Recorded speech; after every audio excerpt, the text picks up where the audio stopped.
First of all last year आपने शायद कुछ लोगों को पता हो कि our government entered the IMF program. Let's start from there. जहां पर हमारे पास ऊपर कुछ स्ट्रिक्ट कंडीशनैलिटीज लगी थी, जिसमें हमको बताया गया था कि गवर्नमेंट को इंटरेस्ट रेट मॉनेटरी पॉलिसी को टाइटनिंग करना है, जिसका मतलब ये होता है कि इंटरेस्ट रेट्स बढ़ा दिए जाएंगे जहां पर हम इन्फ्लेशन को कंट्रोल कर सकते हैं. चीजें उस हिसाब से वहां से ऑनवर्ड्स, क्योंकि अग्रेसिवली गवर्नमेंट ने बहुत ज्यादा इंटरेस्ट रेट्स बढ़ाए थे, तो हमारी मार्केट में हमने डाउनफॉल क्रैश देखा. लास्ट ईयर की बात कर रहा हूँ, जहां पर सिक्लिकल स्टॉक्स में ज्यादा डाउनसाइड हमने देखी. जनरली पाकिस्तान में जो कंपनीज होती हैं वो लेवरेज होती हैं. लेवरेज का मतलब है कि बैंक से फाइनेंसिंग ली होती है, कहीं ना कहीं से फाइनेंसिंग ली होती है. जैसे भी इंटरेस्ट रेट्स ऊपर जाते हैं, वहां से हमारी मार्केट में कुछ काफी हद तक डाउनफॉल आना शुरू हो जाता है. इस सिमिलरली अगर हमारी मार्केट ने अप्रोक्सीमेटली बॉटम किया इन अगस्त लास्ट ईयर, सितंबर लास्ट ईयर, तो वहां से रिकवर थोड़ी सी की. Economy was slightly improving, interest rates काफी हद तक हाई साइड पे थे, बट वहां से क्योंकि हमारी इकोनॉमी रिकवर कर रही थी, बट ग्लोबली एक अनएक्सपेक्टेड चीज हो गई कोविड-19, जिसकी वजह से ग्लोबल ड्राउट अगेन आना शुरू हो गया. तो ग्लोबली पूरी मार्केट्स में इम्पैक्ट आया, तो उसमें पाकिस्तान ने भी फॉलो अगेन किया. जनवरी फरवरी ऑनवर्ड्स पाकिस्तान की मार्केट ने काफी बड़ी हिट ली, और अगेन एक और हमने क्रैश देखा इन फरवरी एंड मार्च ऑनवर्ड्स. यहाँ दिस इज द टाइम जहां से हमारी मार्केट ने बॉटम अगेन बनाया था. इस साल की बात कर रहा हूँ, 2020 की, और वहां से हमारी मार्केट अगेन रिकवर करना स्टार्ट की. ड्यू टू कोविड-19 हमारी इकोनॉमी काफी हद तक स्लो डाउन हो गई थी, काम नहीं हो रहा था, लॉकडाउन चल रहा था काफी कंट्रीज में इंक्लूडिंग अस. हमारी एक्सपोर्ट्स बैठ गई थी, बिल्कुल एक्टिविटी नहीं हो रही थी, जहां से हमारे interest rate started to decline. Now ये डिक्लाइन इन्होंने करना था गवर्नमेंट ने, लेकिन ड्यू टू कोविड थिंग बहुत अग्रेसिवली करना पड़ा, जिसकी वजह से स्टॉक मार्केट में री इंटरेस्ट आ गया लोगों का. अब ये वो लोग थे जिन्होंने कभी भी इंटरेस्ट नहीं लिया था स्टॉक मार्केट में, कभी भी पैसे नहीं लगाए थे. अगर आप ग्लोबली बात करें तो पाकिस्तान में सिर्फ रफली 350,000 इन्वेस्टर्स हैं इस वक्त पूरी स्टॉक मार्केट में. नाउ अगर आप पाकिस्तान की पॉपुलेशन देखें तो 22 करोड़ की लगभग आवाम है, जिसमें से adult population is 50%, which is approximately 11 crore. 11 crore में से सिर्फ 3.5 लाख इन्वेस्टर्स हैं पाकिस्तान में. दूसरी कंट्रीज में जनरली ये परसेंटेज बहुत ज्यादा होती है. अगर आप इंडिया को कंपेयर करें तो 1.25 अरब में से तकरीबन 9 करोड़ इन्वेस्टर्स हैं सिर्फ स्टॉक मार्केट में. बांग्लादेश में it's more than 5 million investors. तो आज भी काफी कम है. एंड आई बिलीव कि अगर ये इन्वेस्टर बेस सिर्फ हम बढ़ा लेते हैं पाकिस्तान में, बाकी कंट्रीज के साथ हम मैच कर लेते हैं, सो आई एम प्रीटी श्योर कि हमारी market all other things remain constant भी करें, तब भी हमारे इंडेक्स काफी परफॉर्म कर जाएगा. नाउ जो हम globally comparison to Pakistan market कर रहे हैं वो इसी वजह से कर रहे हैं क्योंकि इन्वेस्टर बेस एक तो बहुत कम है, तो हमारा जो प्राइस टू अर्निंग मल्टीपल होता है, जिसको पीई रेशियो भी बोलते हैं इन अदर वर्ड्स, वो बहुत रिलेटिवली कम चल रहा होता है to regional markets, let's say India, Bangladesh, even other markets से भी आप कंपेयर कर ले तो. राइट नाउ हमारा मल्टीपल लगभग 7.7 7.8 के करीब चल रहा है. अगर आप अदर मार्केट्स को देखें तो 12-13 से प्लस ही होती हैं, और यूएस वगैरह तो it's even more than 20 depending on the sector.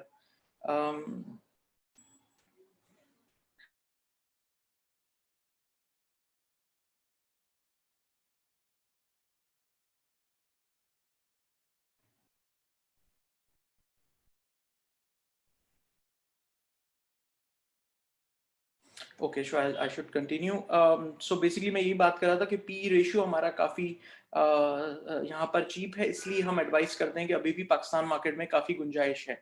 अगर ये 7.7 का multiple it goes up to 12, तो हमारा इंडेक्स ऑटोमेटिकली 56-57,000 पे जाकर खड़ा हो जाएगा, which is still cheaper than what other countries are going forward. तब तक ग्लोबली इंडेक्स जब रिकवर करते हैं कोविड-19 से भी, तो आई थिंक हमारे पास अभी भी बहुत गुंजाइश है. ऑल्दो पिछले जून एंड से अगर आप देखें तो हमारी मार्केट ने अच्छा खासा परफॉर्मेंस दिए in July, and then August में थोड़ी सी स्टेबल हुई, and then again there was a slight rally end of August. I do think कि यहाँ से भी मार्केट में अपसाइड अच्छी खासी है अगर आप लॉन्ग टर्म व्यू बना के अच्छे स्टॉक्स में इन्वेस्ट करते हैं. और हमारे interest rates are rock bottom, इसका फायदा सारी लेवरेज कंपनीज को हो सकता है पाकिस्तान में. नाउ पाकिस्तान की पूरी market is only $53 billion in dollar terms में. अगर हम देखें तो पूरा मार्केट कैप ही इतना है. It's not a big sized Pakistan stock exchange I would say compare to other countries जहाँ की एक एक company is more than $1 trillion, अगर हम यूएस की बात करें तो। थोड़ा सा हम सेक्टर वाइज बात करते हैं कि कौन से स्टॉक्स यहाँ से ऑनवर्ड्स बेहतर लगते हैं, यहाँ से हमको मजीद किस में इन्वेस्ट करना चाहिए, किस में नहीं करना चाहिए। अभी आप लास्ट ईयर के रिजल्ट सीजन थोड़ा सा आया और लास्ट ईयर की कुछ रिजल्ट्स भी आ रहे हैं स्टॉक्स के, कंपनीज के, तो उसमें जनरली हम देखेंगे लेवरेज सिक्लिकल कंपनीज में काफी हद तक फाइनेंशियल कॉस्ट बहुत ज्यादा हिट ली है कंपनीज ने, ड्यू टू के इंटरेस्ट रेट्स भी बढ़े हुए थे। Secondly second half of the financial year में कोविड की वजह से सेल्स भी काफी ड्रॉप हुई, तो डेफिनेटली उन सब ने लॉसेस बुक किए। बट हम फॉरवर्ड लुकिंग हम ये चीज एक्सपेक्ट नहीं कर रहे कि आने वाले दिनों में भी ऐसा होगा, तो यहाँ से चीजें बेहतरी की तरफ जाएंगी। इनकी earnings 2 years down the line positive हो जाएंगी, ज्यादातर कंपनीज की, कुछ की नेक्स्ट ईयर ही हो जाएंगी। तो आई डू थिंक कि यहाँ से मजीद इन्वेस्ट अभी भी करना चाहिए है हमको, specially in construction sector, let's say steel and cements, क्योंकि कुछ गवर्नमेंट ने रिसेंटली पैकेजेस भी दिए हुए हैं इस सेक्टर पे। इसी के साथ हमारे कुछ एग्री डिमांड भी इंप्रूव हो जाती है। अगर आपकी ज्यादा कंस्ट्रक्शन एक्टिविटी बढ़ती है तो सीमेंट्स में, स्टील में उसी हिसाब से डिमांड बढ़नी शुरू हो जाती है। लेट्स से अगर आप सीमेंट की डिमांड पाकिस्तान में 1 मिलियन टन से इंक्रीज होती है, सो अप्रोक्सीमेटली 100,000 टन से स्टील की भी इंप्रूव होती है। So these two sectors go along together. इसके अलावा अगर हम ऑयल स्टॉक्स की बात कर लेते हैं तो ये जनरली कोरिलेटेड है डायरेक्टली इंटरनेशनल ऑयल प्राइसेस से। तो जो इंटरनेशनल ऑयल प्राइसेस हैं उसमें हमने देखा कोविड की वजह से बिल्कुल डाउनफॉल आ गया था, and went down to, well मई में तो अप्रोक्सीमेटली $0 तक टच कर गए थे, but that was due to a contract. वहां से काफी हद तक रिकवर करी है, ब्रेंट $40 एंड प्लस चल रहा है। आई थिंक यहाँ से स्लोली ग्रेजुअली इंप्रूवमेंट आ सकती है लॉन्ग टर्म अगर व्यू बना के देखें तो। आई थिंक ऑयल स्टॉक्स में again it's definitely a buy call, बहुत ज्यादा अंडर वैल्यूड कंपनीज चल रही हैं हमारे पास। थोड़ा बहुत कल रिसेंटली हमने 7% डिक्लाइन देखा इंटरनेशनल ऑयल मार्केट में, तो वहां से हमको कुछ स्टॉक्स में हिट भी पड़ी, बट आई डू थिंक यहाँ से जल्दी रिकवर करके फिर से क्रूड ऑयल $40 प्लस एटलीस्ट आ जाएगा। So we do have the opportunity to invest in that as well, although capital gain wise I would still prefer cyclical stocks, जो थोड़ी leverage companies हैं जिनकी earnings अब आना start होंगी next year onwards, क्योंकि ज्यादातर सीमेंट और स्टील कंपनीज ने across the board expansion की हुई है। apart from that अगर हम देखते हैं towards banks, तो last year तो banks बहुत अच्छे खासे प्रॉफिट में थे, इस ईयर भी आएंगे I do believe, but the only concern है कि उनके थोड़े से नॉन परफॉर्मिंग लोन्स हिट कर सकते हैं फॉरवर्ड गोइंग। बट यहाँ से क्योंकि इंटरेस्ट रेट्स हैव बॉटम्ड आउट और आने वाले दिनों में आहिस्ता आहिस्ता इंटरेस्ट रेट थोड़े बहुत इंप्रूव होंगे, तो इनकी नेट इंटरेस्ट इनकम भी इंप्रूव होनी चाहिए। सो आई डू थिंक जो हमारे मेजर बैंक्स हैं, HBL, MCB, they should still outperform from now onwards as well, although थोड़ा सा उनकी परफॉर्मेंस हमने ऑलरेडी देखी है अपने बॉटम से मार्केट में। यहाँ से अगर हम बात करते हैं पावर कंपनीज की, तो उनका मेजर कंसर्न है सर्कुलर डेट का, जिसमें गवर्नमेंट ने काफी हद तक इनसे अब बात कर ली है और MOU भी अभी रिसेंटली साइन हुआ है पावर कंपनीज के साथ, जिसमें अगर सर्कुलर डेट को रिजॉल्व करने की बात है। इनके कुछ अग्रीमेंट्स चेंज हुए हैं, जो डॉलराइज रिटर्न्स थे उसको रुपये में इन्होंने कन्वर्ट कर दिया है। इसके अलावा अगर यहाँ से आई डू थिंक इनके पास अभी कैश फ्लो की थोड़ी सी इशू होगा पावर कंपनीज को, तो लोग पहले आज से 2-3 साल पहले देखते थे power companies are safe to buy for dividend returns, but I think अभी करंटली अगले 1-2 साल तक डिविडेंड देना इनके लिए थोड़ा सा मुश्किल होगा। उसके फॉरवर्ड गोइंग इनकी अर्निंग्स काफी हद तक इंप्रूव हो सकती है। I still think one of our top picks is Hub Power right now. उसमें अभी भी काफी अपसाइड है, but again in the longer run currently थोड़ा सा रुका हुआ है ये। काफी लोग मुझसे क्वेश्चन करते हैं कि विच स्टॉक्स टू इन्वेस्ट ऑन। काफी मैंने जैसे कहा थोड़ी देर पहले कि काफी नए लोग आते हैं, they don't know anything about the market and कि किस साइड पे जाना चाहिए। सो some people prefer Sharia compliant stocks, some people prefer banks, some people prefer other different stocks.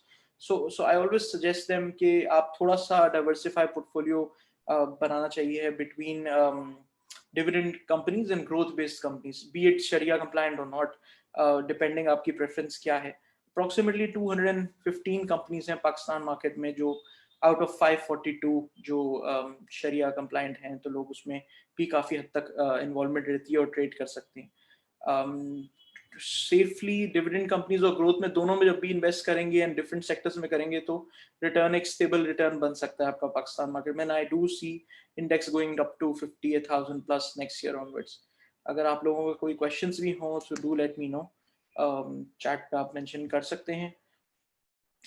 हम आगे चलते हैं सेक्टर वाइज जो हम बात कर रहे थे।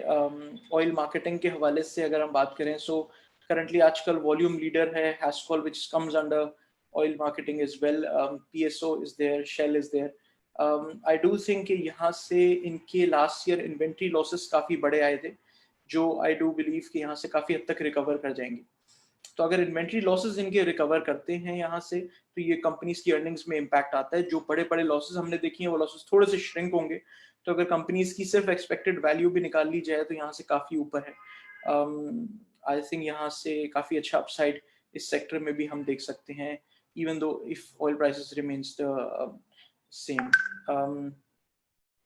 ये क्वेश्चन किसी का आया है कि target price for PSMC. It's difficult to give a target price in just 2 weeks time frame, but to be honest, I think oil auto sector ने काफी हद तक हिट ली है अभी recently, due to अप्रैल में तो बिल्कुल जीरो सेल्स हुई थी, I believe due to lockdown कोई गाड़ी नहीं बिकी थी किसी भी ऑटो कंपनी की, but they have started improving. Secondly, एक competition आ गया अब तो।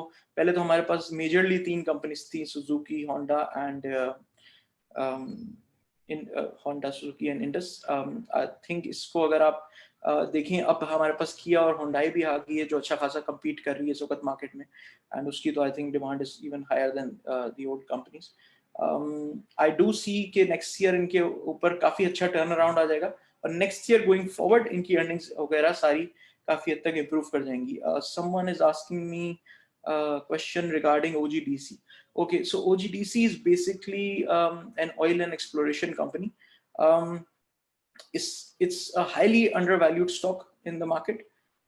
The only issue it's undervalued is because government wants to sell some of its stake. The government का already plan है इनके 7 to 10% shares बेचने का। NPPL and OGDC में दोनों की बात कर रहा हूँ। OGDC is still a bigger company. I definitely would say it's a buy, but right now it won't perform that much. इसमें आपको cyclicals में थोड़े से capital gain अगले 1-2 महीने में ज़्यादा मिलेगा। Longer run में OGDC will be far better. एक साल के व्यू पे मुझे एटलीस्ट यहाँ से काफी अच्छा रिटर्न दिखता है, 40% return, even if oil prices remain here eight $40। अगर ये परफॉर्म करके $50-60 हो जाते हैं तो वो एक अलग रिटर्न मिलता है।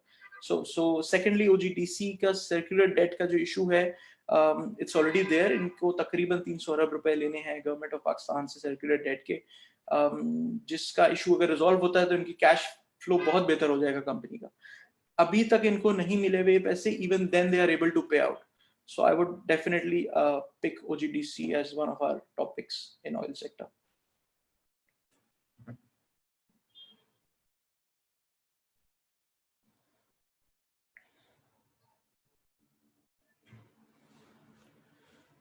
इसके अलावा हम थोड़ी सीमेंट्स की साइड पे बात कर लेते हैं। रिगार्डिंग सीमेंट्स अगर हम देखते हैं तो जो सिक्लिकल कंपनीज थी ज़्यादातर लेवरेज बेस्ड थी, specially Cherat cement, Pioneer cement, उन पे हमने रिसेंटली इन 3-4 मंथ्स हमने 4 टाइम्स प्राइस इंक्रीज देखी है शेयर मार्केट में। Cherat cement I think went down to 25 rupees I think 8 months ago or so, and उसके बाद 100 से ऊपर चल रहा है, आई थिंक 140 ट्रेड हो रहा है already. Same with Pioneer cement. I think they have matured right now. अगर हम अभी भी buy call देख सकते हैं तो it would be in cements. I would prefer Maple Leaf, Lucky Cement. Lucky Cement ने अभी भी result announce किया था recently और उसकी तो earnings आई थी। उनके पास debt भी नहीं है ज़्यादा, तो इसलिए उनकी earnings थी भी।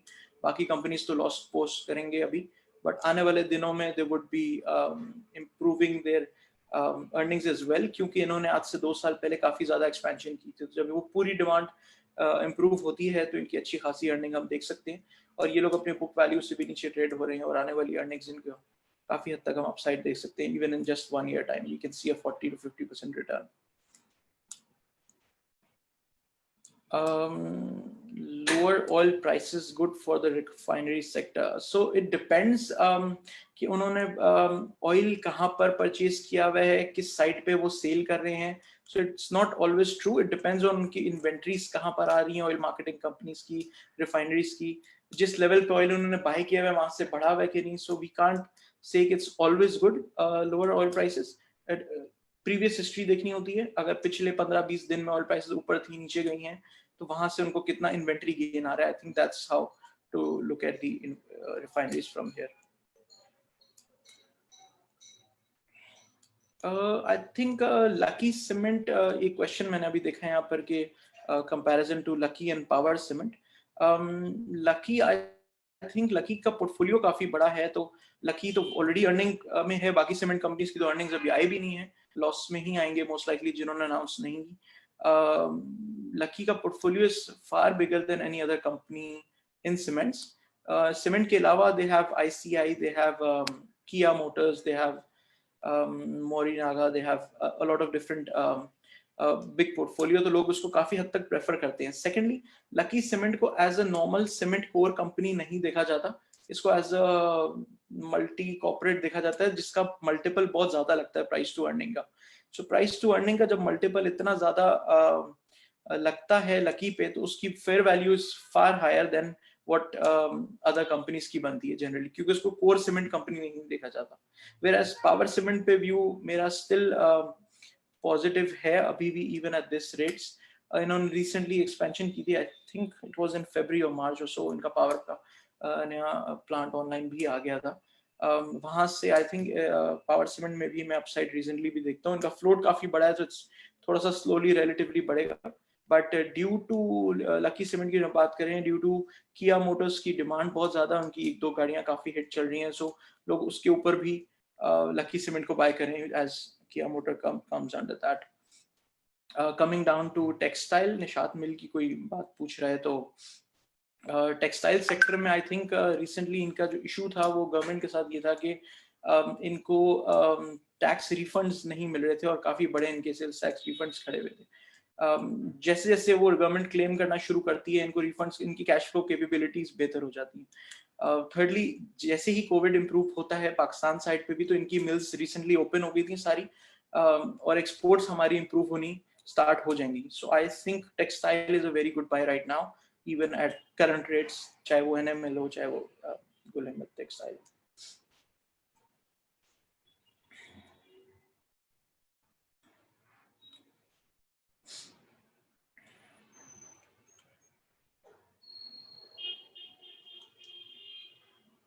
Okay, there's a question, why is one of the top performing markets globally? I think it's because mainly, जैसे मैंने पहले थोड़ी देर स्टार्ट में मेंशन किया था इस बारे में, कि हमारा जो प्राइस अर्निंग रेशियो है, जिसको हम मल्टीपल भी कहते हैं, it's one of the cheapest in the world. हमारे पास इन्वेस्टर बेस बहुत कम है पाकिस्तान में आज भी. जैसे कि मैंने कहा कि बाकी कंट्रीज में काफी ज्यादा होता है, मैंने स्टार्ट में ही एक्सप्लेन किया था. अगर इसी बेस को भी सिर्फ हम बढ़ाते हैं तो हमारा इंडेक्स काफी हद तक बढ़ जाएगा. हमारा ये 8 का मल्टीपल 12 का हो जाएगा. इंडेक्स यहाँ से एटलीस्ट 12-15 हजार बढ़ सकता है वेरी सून, सिर्फ इन्वेस्टर बेस बढ़ाने से. ग्रोथ अलग आती है कंपनीज के अंदर. मार्केट कैप बहुत छोटा है हमारा, $52 बिलियन का है. तो अगर फॉरेनर्स इसको देखते हैं तो उनके लिए बहुत रिलेटिवली छोटी मार्केट है. अगेन इसी वजह से कि हमारा मल्टीपल भी बहुत स्मॉल है, कंपनीज भी रिलेटिवली साइज छोटी हैं ग्लोबली अगर हम देखे जाए. तो it's very easy to recover from this index. I think यहाँ पर हम स्टिल बहुत चीप ट्रेड हो रहे हैं, और अभी तो हमने globally one of the top performance देखी है. ये मजीद आने वाले सालों में भी हम इस रेशियो को मेंटेन कर सकते हैं अगर हमारे पास कोई पॉलिटिकली इश्यूज ज्यादा नहीं आते तो.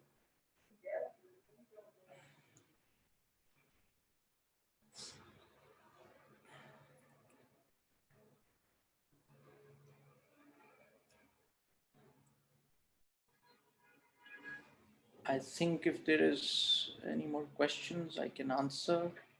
If I have missed out something, let me know.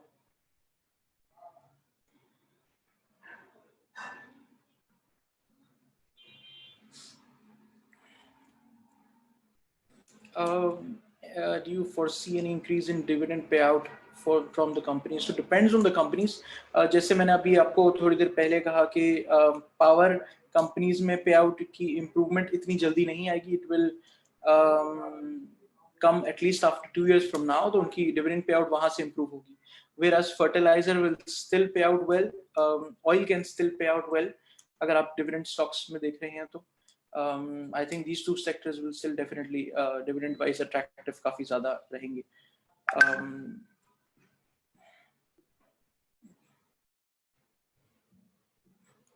I think someone is asking me कि brokerage commission is same across all PSX. Not really. SECP ने recently last December में, if I'm not wrong, एक commission structure announce किया था जो across the board minimum charge brokerage कर सकता है. तो वो हम भी जैसे KSB minimum charge ही करते हैं. But other brokerage houses can charge higher if they want to, not below that. So that's the minimum rate they can charge.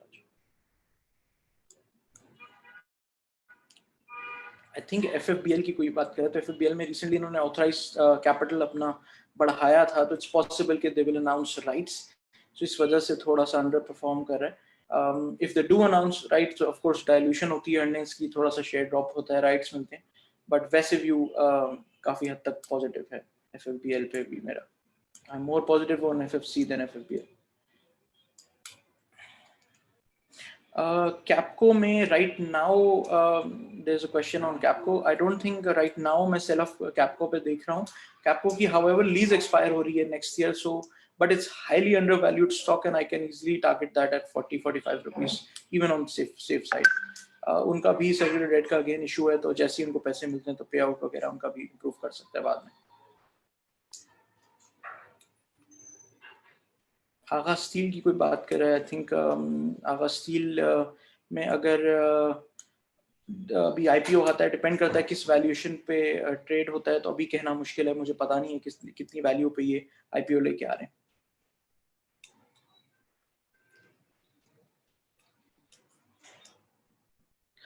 Yes, it is safe to open a sub CDC account with a broker as well, और आप investor account अलग खुलवा सकते हैं CDC पे. That's not an issue.